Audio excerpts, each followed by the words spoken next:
What is up, good people? Welcome back to the video version of the Tone Mob podcast. This week, I'm talking to my good friend, Mr. Zach Broyles, from the Dipped in Tone podcast, Mythos pedals, and now High Voltage Guitars. High Voltage Guitars is a new shop in Nashville, Tennessee, specializing in boutique guitars, amps, and pedals, and all that good stuff, the things that people who watch this show love.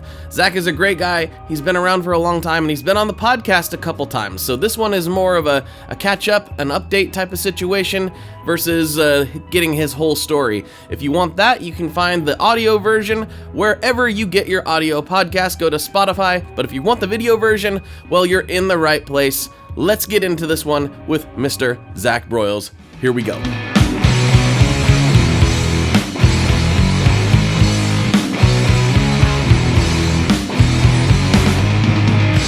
Hello everyone, welcome back to another episode of the Tone Mob Podcast, the show about guitar stuff, occasionally, sometimes. I'm your host, Blake Weiland, and with me today, I have returning Mr. Zach Broyles from Mythos Pedals. What's going on, dude? Hello.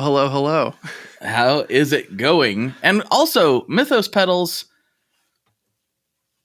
fellow podcaster, It's just, sort of YouTube guy as well, and Yeah. now guitar shop owner? Like, what in the world are you doing over there? I'm swinging for the fences. I see that. I can see that. Big swings over here. Big swings. Yeah, absolutely. You are a busy man.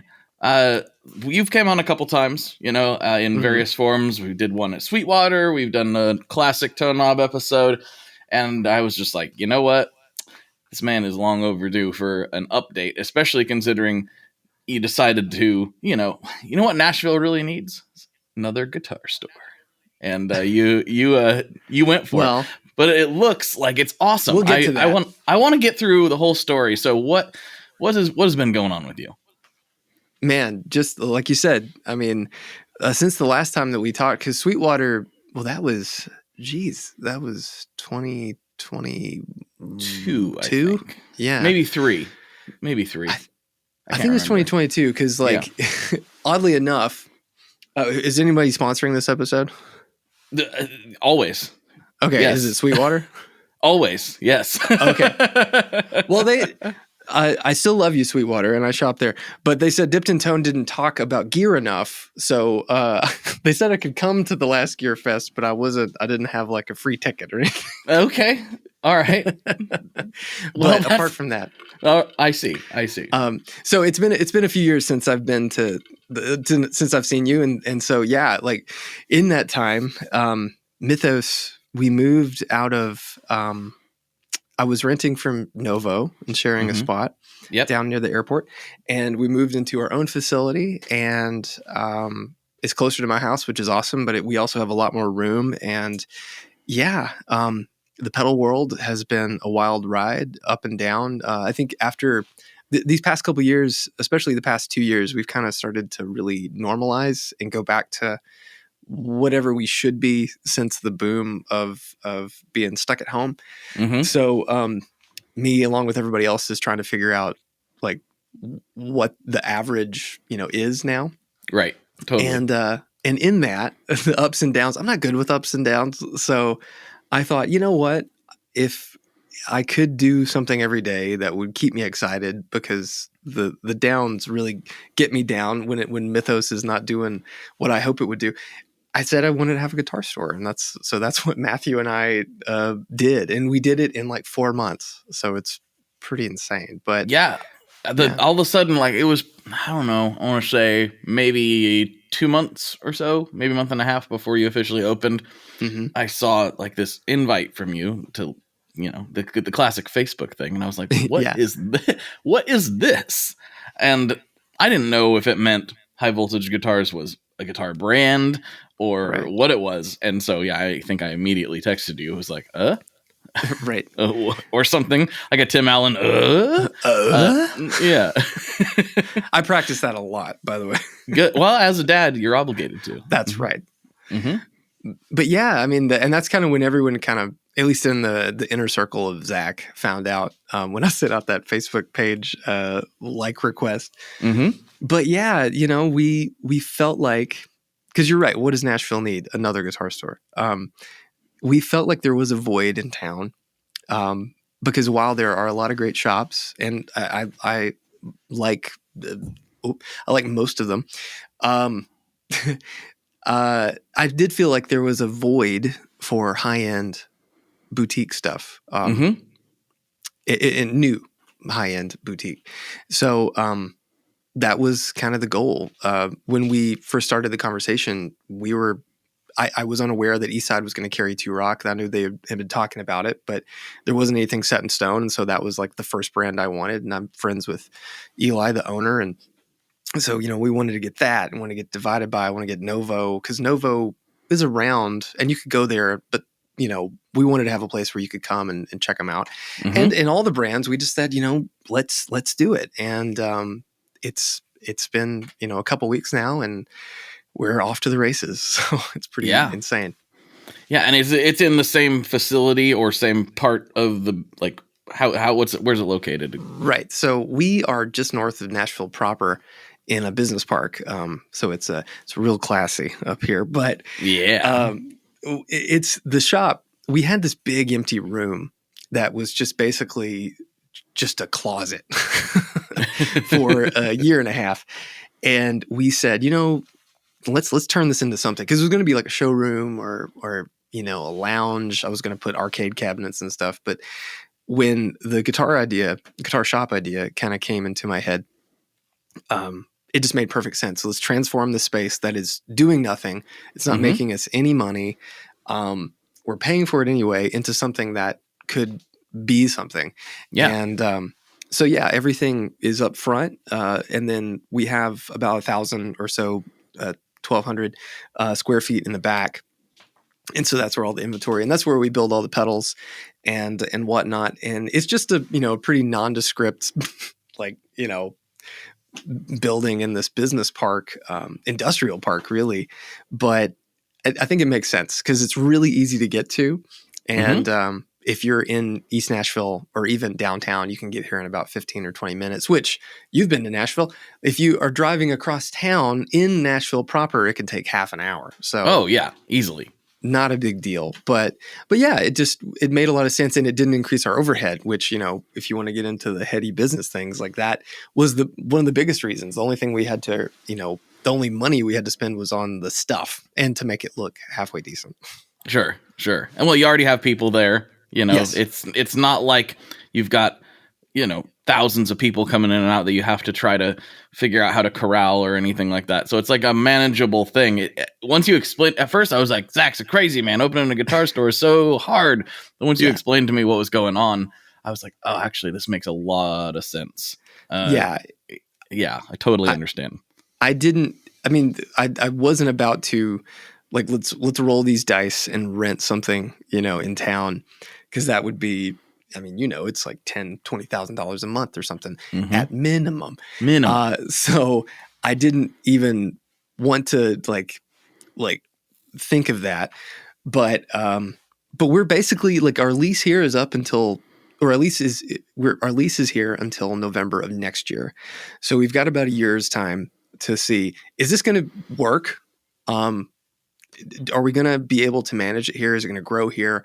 Or is it going to outgrow this place? Because if this spot just doesn't work in a year's time, then we can move, or we could keep Mythos here and move the shop somewhere else, or something. So we're just trying to just see what happens.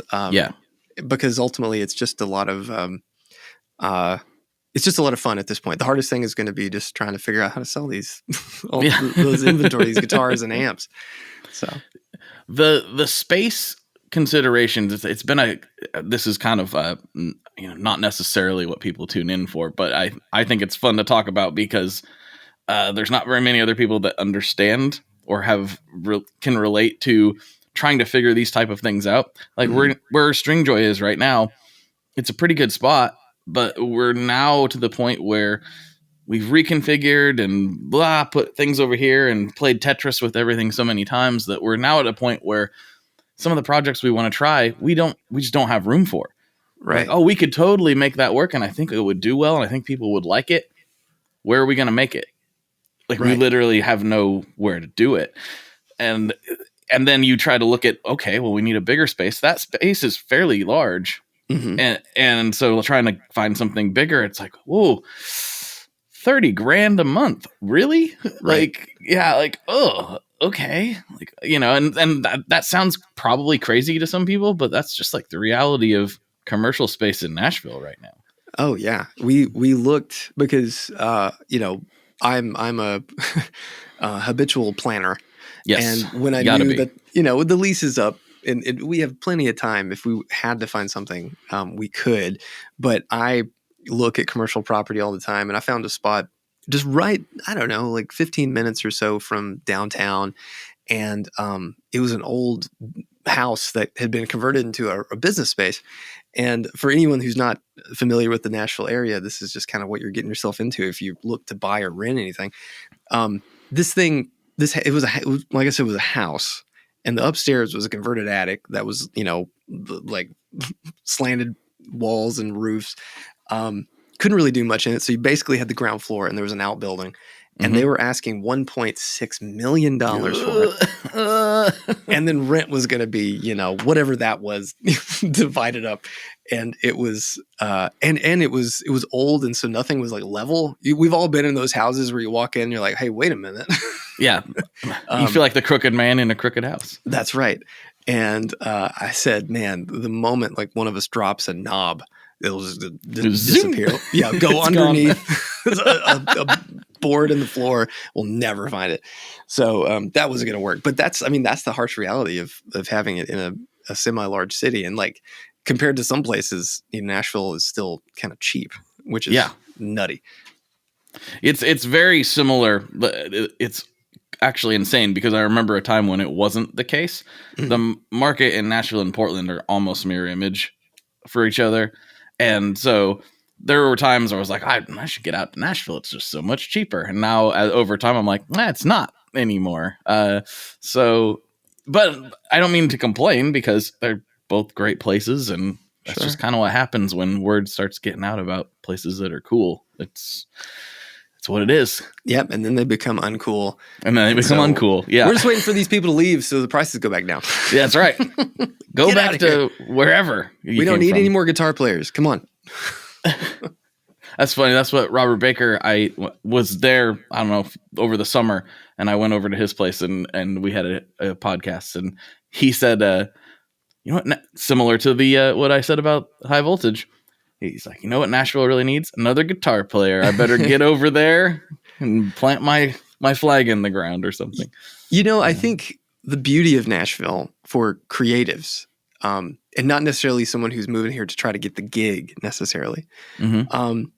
It's a great place because, Robert said the same thing to me, and Robert's not out there fighting for a gig on the weekends or any touring gigs. He's trying to do his thing. And being here is great because he literally lives 5 minutes from my house. So perfect. Like, we can hang out. We can we go see Corey play. There's Corey, there's RJ, there's all these great guys that are always, kind of doing stuff in town. And so you have this pretty strong knit creative community in the Nashville and the greater Nashville area, which I think does make it really appealing. I mean, Rhett usually comes here. He's not been here in a while, but normally he's here every month or so, every couple months. So it's like there's this constant rotation of familiar faces. And I think for those guys and for anybody that would ever want to get into that, it's a solitary kind of lifestyle. And I think you have to have that sort of community or you'll just go absolutely insane. Yeah. I mean, what's interesting about that town, well, there's a lot of interesting things about it, but one thing that I find funny is I'll go there and run into somebody that I know doesn't live there, that I'm also like associated with or friends with, or somehow I know them through, guitar world. And I'm like, you live, and it happens all the time. I'll run into people from all over the country that happen to be, it's just a magnet for us. It just pulls us all in, and it has been for so long. And it's not just a country music town. It hasn't been for years. No. It's a guitar player's town. It's kind of weird. There's nowhere else like it. No, No, and it's intimidating, but it's also a pretty warm and welcoming place. Very rarely do you have guys looking down their noses at people who are just coming to town or just starting out at Berkeley or anything. Because I mean, more often than not, those guys are the best players that you're going to meet, which is saying something. Mm-hmm. It's true. It's true. So, kind of segueing on, like, if you've been doing this for quite a while now, and our first interviews were getting your story, Mm-hmm. and now you're looking at the pedal world and the gear world in general, and both of us are a little older and a little grayer, and maybe have I definitely am. You don't have enough there, brother. You got to start growing it up. It's coming. It's coming faster than I care. But I don't really have. I'm not dying it, so it's gonna be what it is. It's too much work. I'm not be one of those LA guys that jet black hair at 65. Oh gosh, I don't know if that's gonna be me. My little boy, he never noticed my white hair, and I'm constantly I just being in stress is just my normality. So it's just dealing with that. And so it's I feel it, I feel it turning white, and my temples are going white. I'm, getting the Reed Richards thing and all that. But my little boy noticed my chin and all of it going white. It looks like spilt milk all over me. And he said, "Daddy, you should fix your hair color. You should dye it." And I was like, "Bud, everybody has seen a picture of me, and if I show up with a brown beard, it would be the weirdest thing in the world. I'd better off shaving it." So it's you shave it, and then you as it grows back, you just kind of start working it, right? Yeah, slowly. Yeah. What do you? I've been using hymns. Oh man, yeah. I used to pull them out because there was so few. It was like, oh, that big white hair in the dark beard. I'll yank that one out. And then there became so many. I guess I'll have a bald patch if I keep doing that. So yeah, I just got to roll with it. It's just what it is now. Yeah, I thought it was cool at first, and then it really started coming. And then I'll see pictures from behind, and my crown is just completely silver. It's like, oh, okay, it's happening. But I just turned 40, so that's how it goes. Hey, you got to turn 40. I hope so. I hope I hit it again eventually. Exactly. But where I was going with that was if we were looking back at, say, our younger self, we were looking at Zach Broyles from 10 years ago ish. What advice would you have for yourself kind of getting started in all this? Oh man. Well, there's so much advice. I mean, the one thing that I'm glad I did early, and I would have told myself to do even earlier, is invest more in myself. Because it's scary, it's scary to say, hey, I'm not going to have this amount of money for fun. It's all going to be for work. And then there has to be a very serious delineation between those two things. But that was something I did eventually. But if I was looking back at where all this when it really kicked off, I would have tried to put more into all of that. And then I don't know, it's hard because I've always been a bend till you break sort of person. Mm-hmm. It always takes me a really long time to admit I need help and then get help. Because there's always that admission of hey, I should probably hire someone to do this, or I really need someone to take care of my taxes for me. I need those things. But I'll just wait and wait and wait. Don't wait. Just always do it. Just do it. And then one of my favorite things, and I actually have a picture right here from what Graham, my son, calls him, your favorite guy, Mr. Adam Savage. What was it? There yes. Your favorite guy. That was not planned. That was just laying there. He always says, buy twice as much as you think you need. And when I was starting out, it was just a constant refilling the coffers of everything, whether it was screws or knobs or pots or whatever. And I think you could apply this to literally anything, especially if you're making something. Mm-hmm. Invest in it and really buy extra. Because even if it sits in a box, there's going to be something 5 years down the road where you go, hey, I remember I had a bunch of those op amps in a box, and then you find them, and then you're like, wow, these are discontinued, and I can make something with these and Right. turn this into money. But yeah, like that was always something I was always so afraid of like actually buying big amounts of stuff. And I mean, don't be stupid about it, but if you need one, at least buy 2 or 3. Right. So When you say, going back to your first answer there, when you say invest in yourself, what does that look like in this context?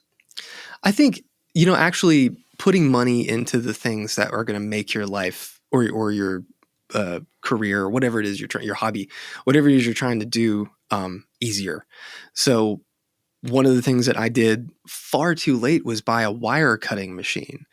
And that was an investment. It wasn't that much, but it meant instead of sitting in front of the television every night cutting and stripping wire with my wife watching, TV, I could walk to a machine, push a preset, push a button, walk away, and then 15 minutes later, there's a big bin of wire done for me. And that only cost me like $400. And it saved me who knows how many countless hours. And looking back on it, it was so dumb. So like find those things that they take money. And it may not always be much, but sometimes early on it's enough to hurt.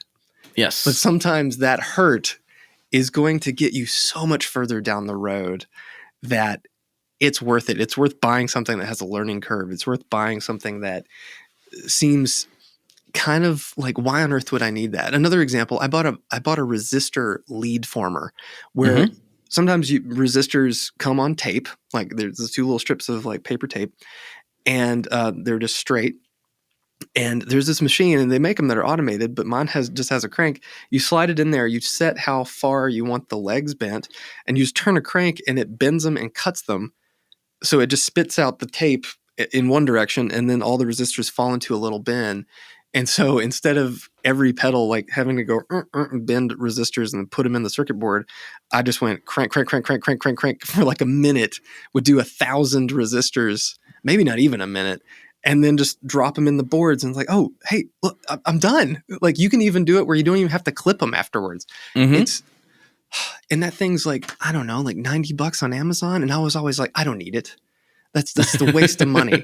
Right. But it saved me so many hours. And I think another thing too, and this might be the most important thing, after you've found like a modicum of success, one of the things that people do, especially people that own a business or run everything or do everything themselves, your time is the thing more often than not you value the least. And many years ago, I was kind of in that same mindset. And then I said, you know what? I wonder what I actually would make if I took, there's 52 weeks in a year, and I just mathed out about how much I would get made I would make an hour. And that is so illuminating when you look at where your time should be focused. For example, for me, if I get a pedal and, oh, this one doesn't work, and then I spend an hour trying to get it to work and it still doesn't work, that hour I've wasted cost way more than whatever it cost to make this in the first place. Yeah. So you could have swapped the guts out and been done. Just made a new one entirely. So like those sort of things I think are really important too, like knowing your worth. And I don't, that sounds like so like heady and but I mean it's true. I mean, especially if you're your own boss, like you have to understand like the value that it takes for you to accomplish the things you do. And I do wish I had known that a little sooner, because I spent so much time just chasing my tail a lot of the times. Yeah. It's one thing that's related to this that it took a while for me to learn, because I'm very much of like a DIY type of mindset. I'm always like, no, I can make it, I can build it, I can do whatever. And I can, which is also dangerous because sometimes you shouldn't. Right. Like just because I can do this doesn't mean that's the best use of my time right now. And one great example is, at Stringjoy, we got a bunch of machines in from a manufacturer that closed up, and we were like, this is awesome. Now we don't have to buy these really expensive ones because we have all these ones that we can use. Sure. those things were beat to death. Yeah. They weren't, we could make good product on them, but it was not efficient. There was all these weird little like eccentricities and like these weird things. And they were beat to death. It's like buying an excavator that's been on a construction site for 15 years, you know, Right. just like they're just toast. And we could like rebuild them and make them but then you're 3/4 of the way to what the good one costs. Right. And I'm good friends with Jack DeVille at Mr. Black, and he has a thing that he's told a lot of people, and he tends to follow this. Buy the good one. Yeah. Just get the good one, whatever that is. Like, you don't have to have the best, you don't have to have the Ferrari, but you don't have to have the worst one either. Just get the good one, and every time you use it, you'll be happy. And it's like, yeah, especially if that means something that if that is referring to something you're going to use every day. Oh, yeah. Just get the good one. Man, yeah, Rhett has a kind of a similar phrase that I love called buy once, cry once. Yeah, classic. Which I had never really, I'd always been like, I'll make it work. You know, I'll make it work. It'll be fine. And I remember specifically when I was buying the lights for this office for doing dips, I thought, well, you know, I'll just get a cheap thing here and then a little thing here. And he's like, no. You have to get this one and this one and this one. And they all work on your phone. You just push a button and they're all on. And it's amazing. And I said, well, how much is that? And he's like, well, that one's like $800 and then that one's like $600. I'm like, Red, it's going to be like $3,000 to outfit this room with lights. I haven't even bought it like, you know, camera lenses. And he's like, trust me, buy once, cry once. And then I did. And it's like this, honestly, the best investment I could have made. Like, I think, and that's the one thing I tell anybody that's trying to make videos. It's like, you know, should I get this camera and this lens and this? I'm like, use your iPhone and buy a decent light and then you're done. You're fine for like a year. Yeah. Yeah. I mean, was letting the cat out of the bag a little bit, but I don't care. I've got a really nice Blackmagic that I like to use when I can, but I've had people, that's what you're using for the podcast. Like, no, I use a $300 Instalink 360 and I have decent lights. Like, yeah, like, yeah, it goes a long way. And why? Because it's there, it's set up, it's ready to go. I come in, hit 2 buttons, and as long as the camera is not freaking out like it was today, it normally does not. Right. And you know, that's just a restart. I'm gonna restart. Okay, cool. Usually I come in and it's just ready to rock and roll. And that's half of it too, is making whatever your work is easier for you to do to the degree that's possible. I mean, yes, we all have to struggle through certain periods of our endeavors, right? Yeah. But as soon as you can make it easier on yourself to make content, to build some piece of equipment, to do whatever it is you're trying to do, you're going to do it more and you're going to do it better. Yeah. Yeah. Anything that stops the creative or any process, not just creative process, any of those roadblocks, you just have to figure out how to get them out of your way. Or, you know, sometimes it's a whole mindset thing, but yeah, I'm like you. I have my Sony set up. I have a little capture thing and I just go plop, plop, and turn them on. And then they always work. And well, knock on 99% of the time they work. Yeah, until it's like, hey, it's on fire today for some reason. Yeah. But it like that, getting those roadblocks out of the way is such an important thing. And yeah, like another thing that Adam Savage kind of instilled in me, like if you haven't read his book, Every Tool is a Hammer, it's totally worth reading. Or listening to it. If you have the premium Spotify, all the books are on tape, are on there now. And you can listen to it. It's really good, especially if you're the creative type.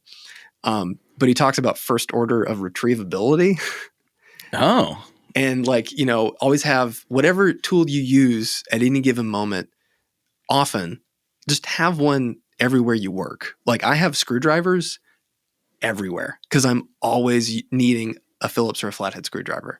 I have digital calipers everywhere. I have all that stuff. Just like they're usually within, 10 feet, but more often than not on a desk.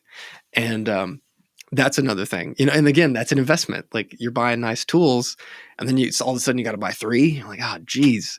But the moment you have to walk across a room multiple times a day, you'll thank yourself, and you're like, hey, I'm glad I spent, an extra $10 or whatever on having one over here and over there. Right. I mean, that's going back to another Jack thing. He designed his room, his process. Well, he designed the layout of his room around his process. Sure. He measured how many steps it took to go from station to station to do the whole thing to end up with a complete unit. Man, aren't all of us kind of like just messed up in the head just a little bit? I think so. Because when you say it out loud, you're like, that sounds kind of crazy. It sounds kind of crazy, but when you go through that process, it's like, actually, this isn't as crazy as it sounds. No. I'm here for it. I like it. I thought you would. I'm that kind of crazy as well. Counting steps. I'm getting there. I'm learning that kind of crazy and how it's actually necessary in some ways. Learning to be crazy. That's seems like the opposite thing that most of us are trying to do in life. Well, I mean, what I've found, this is going to sound really, really weird, but following conventional wisdom hasn't always served me very well. Mm-hmm. Doing things kind of, for lack of a better term, like my way, or a way that seems scary or weird to quote unquote quote normal people, has served me well. Right. And I don't know if that's just because I am a little crazy and weird, and that's what I need to work at an optimum level, is a weird environment or a weird thing to work on. Sure. But following conventional wisdom hasn't really been the best thing for me. I found myself miserable when I would follow conventional wisdom, career-wise. Well, like the idea of Occam's razor, the simplest answer is the right one. I mean, that is a very personal thing. So, however it makes sense to you, I think that's something you just kind of have to accept. And then I'm so hard-headed, and I have my team here, and I definitely have things that they do their way, and I don't do it like that, or I ask them to do it another way and they find it very hard in little things. And I think that's normal for a boss. But me being me, someone will say, well, I like doing it like this. And I'm like, nope. But, again, that's just me. I grew up with a dad who was very much like, here's your steps on getting this done, and this is exactly how I want it done. And if you don't do it like this, you're going to do it again. And at the time, I was like, damn, Dad, you're really tough on me. But now looking back, it's like, oh, I get it. This is what he wanted, and I didn't have to understand it. I just had to do it. And now I have seen myself become more like my dad, which is, for all of us, a kind of terrifying concept. Yeah. Oh, I found that all the time. I'll be like, now don't you? And then I'll just hear, I'm like, I am my father. Mm-hmm. I am saying the exact same thing my dad said to me now that I'm a dad, and I understand why he said it now. Yeah. It's a weird realization. It's something that I think all of us, we man, woman, doesn't matter. You grow up, and especially if you have kids and they're like asking you questions and like they get on your nerves, and you'll say something just like, don't talk to me right now. And then you have a flash of your parents doing the same thing to you, and you're like, oh, I get it. I was just really annoying. I mean, I found myself the other day, I'm like apologizing to my kid. That's not like something that I grew up hearing a lot. Not that I needed to, but I realized like I overreacted there. I was right about what I was saying, but I didn't need to say it like that, Right. And my kid is old enough that he's probably going to remember that. Right. And I felt bad about the way I reacted, even though he was doing something bad. Sure. And I just was like, 10 minutes later, half hour, whatever it was, I just came back to him. I was like, I still mean that, but I am sorry for reacting that way. That was bad of me, Right. And I'm not that person who's like, kids are adults and you have to treat them like your best friend all the time. I'm not that guy. Right. But I do think like my son deserved that level of respect. He did a bad thing, but that was unnecessary. Right. I responded bad. We all go through that. We all go through that as parents. Well, some of us do, but I understand what you're saying because I've been there myself. Yeah. it was weird though, because I was like, I have to apologize to my 9-year-old. I'm the adult here. What's going on? But no, I did. It was a weird feeling. Yeah, man, I'm right there with you. I've had to do it. So, sit down and be like, okay, now it's not like everything's fine. Right. So, but yeah, man, but yeah, it's been like this year has been absolutely crazy, like building up to just where we are right now. I never anticipated all the things that happened to like coalesce in like where we are currently and where I am. Yeah. Well, going back to the store a little bit, what was the seed that planted that? Because I know you're making pedals, and I've talked to you quite a bit off and on over the years, and that was never something that was brought up. So what was the seed? Was it really like, we have this space and we should utilize it, or was it more like I just really want to do this? Well, I've always wanted to have a guitar store, and having worked in I worked at Carter, and then I've helped at other guitar stores over the years, just for free and for fun. I felt like I had built a good knowledge of what I wanted out of a store, and really it was the lows of Mythos this year that kind of had me questioning what it is that I truly wanted to do every day.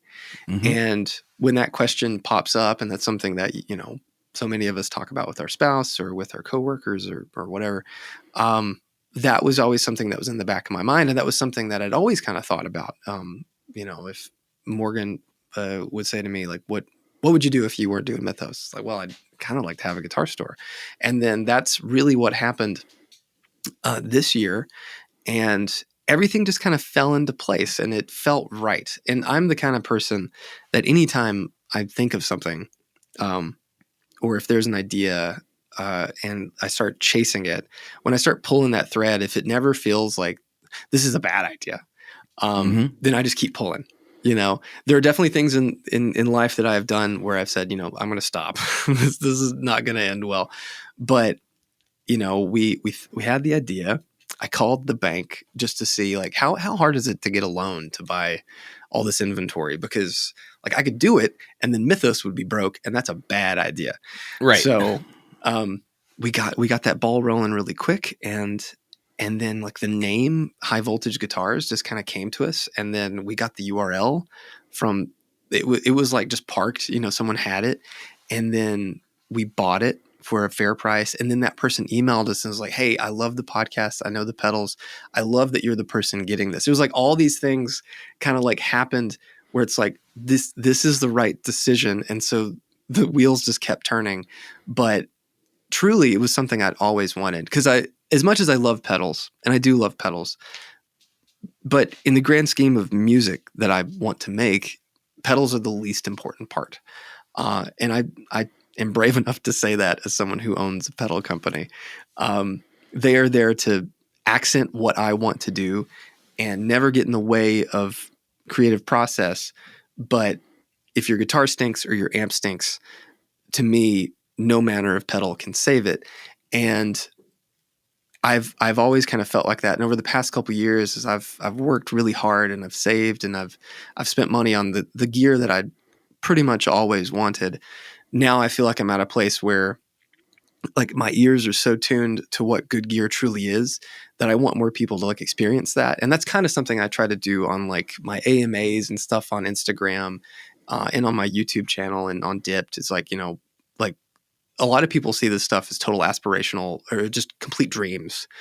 And I'm here to say that I was there when I was, a teenager and I had no money, and just dreaming of owning a standard Gibson guitar was like, I'll never own a real Gibson. It's going to be Epiphone for me for life.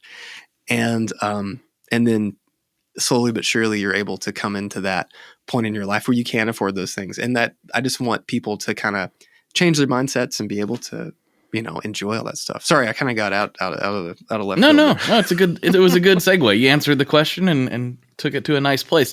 But I think that actually is something worth remembering, because I think about this all the time. 14-year-old me would be absolutely blown away by the stuff I get to work on for work. And like, look at all this guitar stuff. Look at all this crap. Look at all this. This is great. Like, there's no way I would have believed that any of this was possible at the time. I didn't have anybody to look at and see that normal people could do this kind of thing because it didn't exist, right? Yeah. Like we only saw, like, I remember seeing a video of Billy Corgan with like a shopping cart full of pedals, and he was just kind of like pulling them out and throwing them back in there and like pulling them out. Look at this. This is a Foxy Tone Bender thing. Oh, look at this big muff. And I was like, oh, if I could just have one of those, that would be amazing. And if you want something bad enough, I guess you start to will it into an existence. Because now I find myself a little bit in that, like, I don't throw them around like that, but I'm like, oh yeah, I want, what flavor of Big Muff do I want? Oh, I have a few to choose from. Like, oh, look at me, and I'm like, 14-year-old me would be blown away by the fact that this has happened. Oh man, no, I'm exactly the same. I remember, and I'm sure there's a lot of people who have this memory. But I remember when like John Mayer, Continuum, like all that stuff was like really hot. T-Rock posted a video of John playing like the prototype John Mayer SIG amp, and it's just like on a amp holder, like open, and he's got like a beanie on, and he's playing like Slow Dancing in a Burning Room. And I remember watching that just on repeat, thinking it was the greatest guitar sound I had ever heard. And it was a very distinct point in my life. But I thought, man, I'll never, I might as well dream to own a Dumble. I'll never get a T-Rock. And now I have a bevy of them sitting behind me. It's the wildest thing. And I think like not having that roadblock in your head is such an important thing, especially if you're young. Because one thing that we on Dipped we did an interview with Paul Reed Smith, and there was like a little moment, and it's just kind of like a throwaway moment in the episode where Paul's talking about like some vintage Marshall, and Rhett's like, oh man, I've always wanted to get one of those, but I don't know. And Paul's like, well, if you want it, why aren't you, working to try to get it? Because Rhett said something like, I can't get that. And Paul's like, well, you must not want it all that much. And it was like, oh man, like the gloves are off. And I love Paul for his matter of factness. That's such a Paul moment. I've interviewed him a couple of times now, and that's such a Paul moment. Like, yeah, he will latch onto things like that in a way that somebody else wouldn't. Yeah, I mean, it seems so simple when you say it like that, because you know what? It kind of is that simple. And it's not about like how much money you have or how successful you are or anything like that. It's about how bad you want it. And I think that's all of this, right? Well, I mean, it sounds kind of rough and a little bit like matter of fact, but it's totally true. And I've said it to other people about other things. Yeah. And I've thought it to me about myself and realized actually like, no, I really don't want it that bad. Right. And that's okay. You don't have to want it that bad. You don't, it's not a requirement, but I've noticed like if you're not willing to act on certain things, then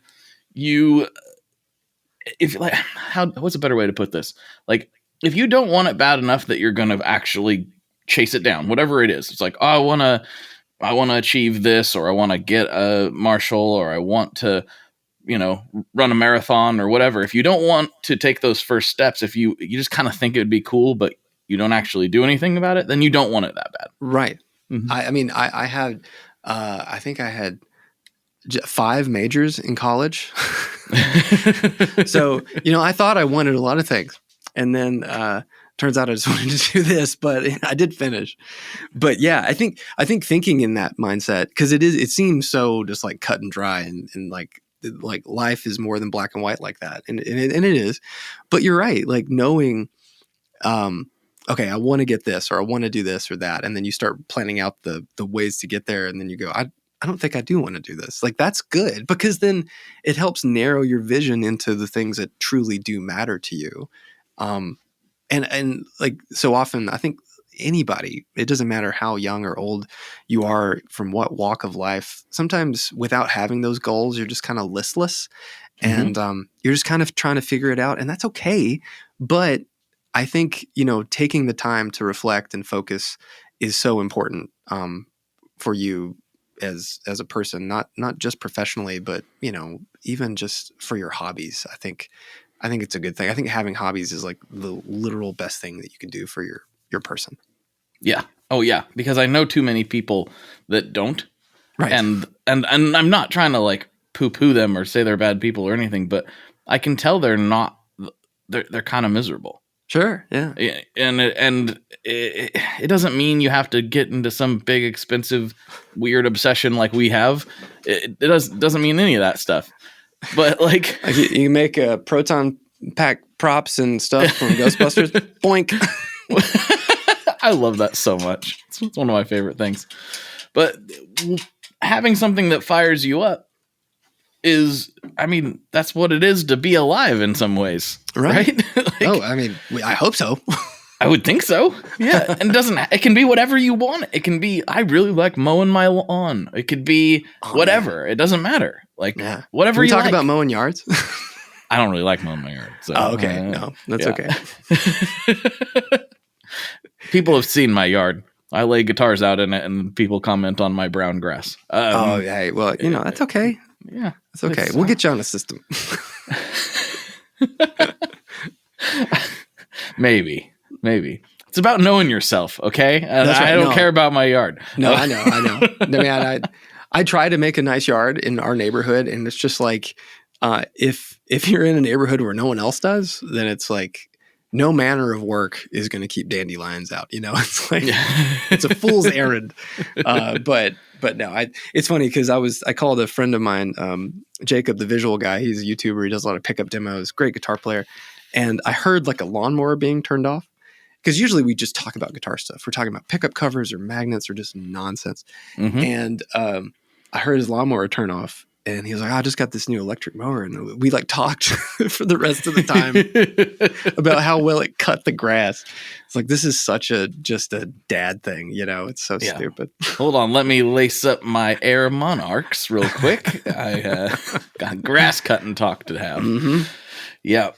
Don't get me wrong. I try to keep it to where it doesn't look like the Beverly Hillbillies live here, but it's not. My grandpa had a green thumb, and he had a beautiful yard, and I thought in my brain that I would be like that as an adult, and it turns out that I am just willing to do the bare minimum to keep it presentable.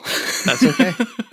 That's okay. I've dreaded buying a nice car because I know how often I wash my car, and I'm in the back of my mind, I'm like, it'll never look nice, and I won't want to drive it, so there's no point in getting it. Yeah. Cars. Whew. Are you into cars? Like, yeah, because I am a big car guy. I don't have. We just have two. Well, that's not true. I have the Ghostbuster car. Which not a lot of people know, or maybe they do. You have the Ghostbuster car? Mm-hmm. Well, it's close. So the Ghostbuster car is a 1959 Cadillac Miller Meteor Futura model. It was a hybrid hearse ambulance. It's an ambulance because it has windows in the back. Mine is a hearse, but it's a 59 Miller Meteor. Does not have windows. This. Oh, this is fantastic news. Yes. And it has suicide doors, which is pretty rad. Yes. It is gigantic. It's in my hometown of Sparta, and all the rust is off of it. My dad and I bought it on eBay, like in 2008. And so my dad is finally, he's almost retired. And the moment he retires, he's going to start getting it all like done. Cause he just got, he's got to do the body work and everything, but it has a new motor in it, and we're going to spruce it up. But it's just, it's a monumental project for a car restoration, just because the sheer size of it and then the scarcity. Because not only is it a 59 Cadillac, which is pretty rare, but those cars have parts that don't exist on any other cars. They were made by the coach company for the car.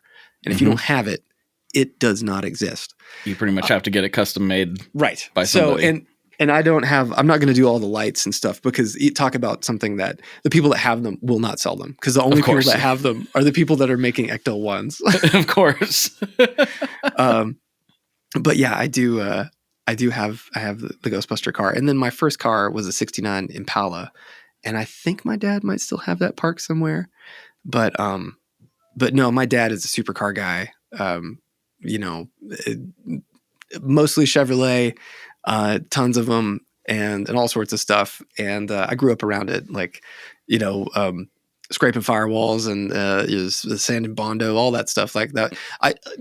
I grew up in the South doing all standard Southern things, like working on a farm and, having to deal with like castrated cows and like all that stuff. And just, the whole nine, but my dad, he was just, he's still with us. He's just a guy that loves doing everything himself. So cars, home restoration, carpentry, all that stuff. And he's kind of like me, or I'm like him rather. I wanted to get into pickup making. And so I thought, well, I'll just buy a pickup winder, and I dove like way deep. Like I found the people that supply the wire for Seymour Duncan. Like I didn't buy a little spool. I bought a big spool and like magnets. There's a pickup bobbin right here on my desk. Like I have like all this crap. And then I got one right over there. Man, I love it. I was making them like, this is fun. I bought like an auto traversal system and like, we're going to make some pickups. And then I quickly realized like, I barely have time to like watch the movies I like, Yeah. How am I going to make pickups? It's so stupid, but I have it. So one day when I'm, maybe another 20 years, you'll catch me just in the back of the shop going, I had some pickup winding equipment out here and I thought I was going to do it as well. And I actually had a Ken from formerly from Roadhouse Pickups. I bought all of his stuff and I should say, bought all his stuff. It was a String Joy thing. Sure. And then when we merged with Gun Street, I took all that stuff to Sean and he already had some stuff. And yeah, so he's been making the old Roadhouse pickup designs for a while now. But I know more about that than I think people expect me to. I don't know the most about it, but I know more than I used to, I guess. Man, I'm so into like all the vintage. I mean, like Fender stuff is like whatever, you can make that on a sewing machine. But like the PAFs and humbucker things, like I watch all John Gundry's videos from Throwback. And when I wanted to do this, like I'm going to buy a Lasona 102, like I want to get all this stuff. And you know what? If it had been available, I probably would have bought like, any of those things, a Meteor winder or a Lasona or any of those things. I'm not going to buy a Mojo tone winder. I'm not going to buy a Shatton winder. I'm going to buy the real thing, the real deal, like Lionel train motors. But no, I know enough to be dangerous, but I'm not good at it. I mean, like I've made a few and they sound good, but I've made more that sound bad. So yeah, I made some that sound pretty bad. The reason I made ones that sounded good is because Ken showed me exactly how to do it. Right. And so it was like, oh, well, I didn't like. I mean, I guess I learned it, but I didn't really learn it. He just This is how you do it. Oh, that's how you do it. Oh, look, okay, that's how you do it. And they work out great. Sean's a lot better at it than I am, so I'm glad he's handling that because he's way better than I am at it. Sweet. Yeah. But man, cars. I want to get into that because I am a car guy.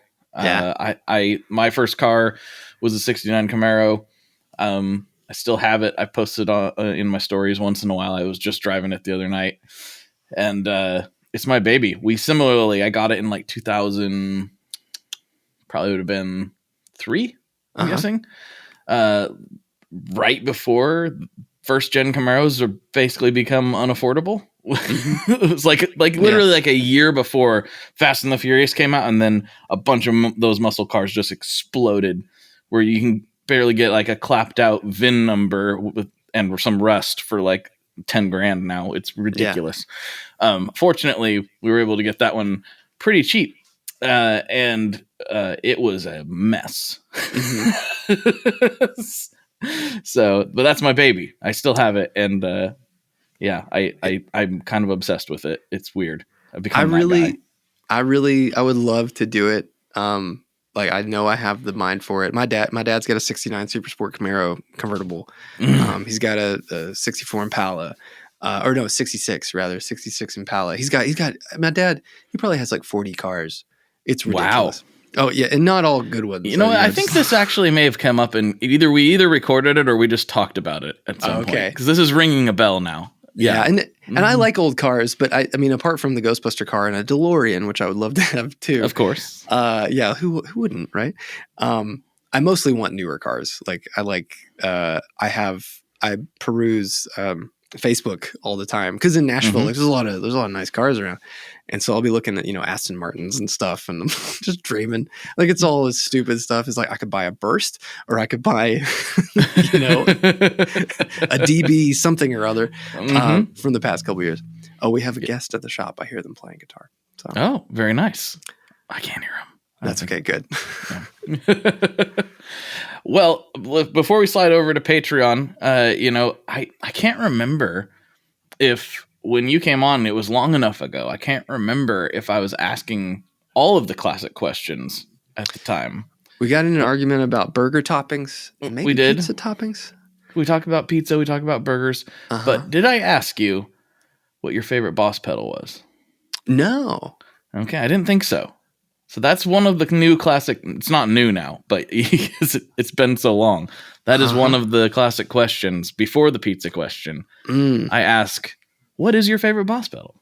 Man, oh, that's such a hard question. Like asking a pedal guy. CE2, the OG. Ooh, yeah. CE2. I mean, like I like it modded. Obviously, I mean, we make at Mythos, we make the Fates, which is modded, but the original. It's just like it's so good at just making your sound go, just a little bit bigger. I love it. I mean, I have a few Japanese Boss pedals, not many, but the CE2, that's one of those that whenever I think about clearing out the shelf, I don't know if you do that or maybe it's just me, or I like walk by my gigantic rack of crap and I just go, you know what? I think I'm going to sell all this. Every time I pick up the CE2, I look at it and just put it right back down. It's like, that's not that one. Yeah. You're staying right here. Yeah, I love it. Yeah. I don't do that. I probably should. I built this shred shed because I was running out of room in my house. I had my one bedroom that was allotted to my hobby, and it was like, wow, this is full. I better do the healthy thing and smart thing and build a studio in my backyard. So I did that. And when I got done with it, I was like, man, it's not, it looks bigger than it is. It's only 300 square feet, 305. Oh yeah. Yeah. It's really tall. So it looks bigger than it is. But I was like, I got all this wall space. I'll never fill this up. Now I'm like, ooh, do I need to add on? Getting rid of stuff, that's just absurd. I couldn't possibly do that. I'm right there with you. We have a decent sized house, but like it's only 3 bedrooms, and our in-laws come in, or my in-laws come in all the time, and like the extra room, which was my old office. The last time we did this like this was in my old office. And that is now just a bedroom. And so there's like under every bed, there's like a Les Paul case. And I'm glad that my wife also plays guitar, so that we have hangers all over the house.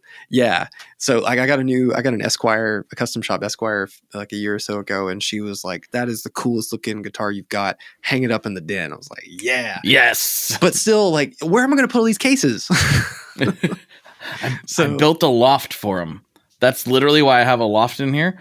I saw my friend Leon at Pelican Noise Works, his small studio got full of guitar cases. And I was like, oh, that is a problem I hadn't considered with this gear acquisition syndrome that I'm afflicted with. I'm going to run out of room for cases. I built a loft for it. And it was I don't do a lot of smart things. That's one of the smartest things I've ever done. I'm the guy that when I go to a guitar store and like I'm buying stuff, I'll say, hey, I have a gig bag in the car. You can keep the case. because like I don't want to even look at it. I'll just swap. I'll hang it on the wall, and then I'll take, if I have to take it, I'll put it in my like reunion blues bag, or I have a Carlton case for my Les Pauls, and I keep my Les Paul case, but like if it's anything that's, even semi-affordable, I'm like, can you knock some bucks off and keep the hard case? And usually they're like, yeah, sure. I'm like, okay, yeah, let's get out of here. Yeah, I tried that with a 5150 at a local shop. There was a 5150 and I've wanted one forever. And it's stupid that I don't own one as a guy that likes a lot of music that uses 5150s. Sure. But it came in a road case. And I was like, I really, really don't need a road case. This is just going to be in the way. Yeah. Can you just keep the road case? And they were like, no, we don't want the road case. And I was like, oh man, like I actually don't have room for it if it comes with the road case. I don't. Man, you just pull it out, put the road case on the street corner of the guitar shop and put free on it on a piece of paper. And by the afternoon, it'll be gone. It'll be gone. That should have been the move. I use that as an technique. I've used it many times with other things. Absolutely. Yeah. Well, Zach, we are reaching the end of this episode, and I want to slide over to Patreon and get into some more nonsense, if that's cool with you. Does Absolutely. That work? Yeah. All right. I've already asked you about pizza, so we don't have to get into that again. Sure. All right, everybody. For Zach, this is Blake, and as always, folks, good luck and good tones. There you have it, folks. There is this week's episode with Mr. Zach Broyles. If you like this show, please like, comment, subscribe, all that good YouTube stuff. And if you really like this show, we did more chatting over on Patreon. If you go to patreon.com/tonemob for just $5 a month, you will get access not only to the ad-free feed, but you'll also get extra bonus episodes delivered to your ears every single week. Thank you so much, folks. I really appreciate you, and I'll talk to you on the internet very, very soon.